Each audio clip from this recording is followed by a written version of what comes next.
আজ আমরা দেখব যে মোস্টলি কোন ইয়ার্ন নিয়ে আমি কাজ করি। এটা হচ্ছে খুবই পাতলা কটন ইয়ার্ন, এটা আমি খুব কম ব্যবহার করি।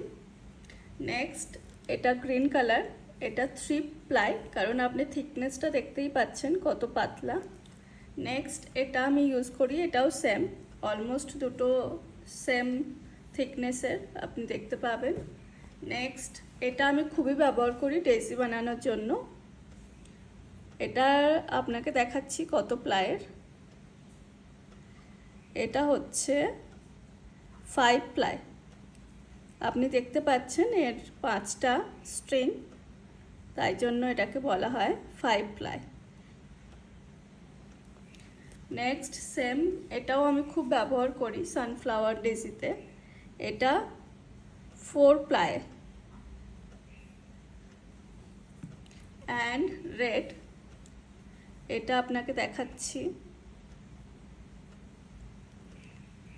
3 and 2, সেম, এটাও 5 প্লাই।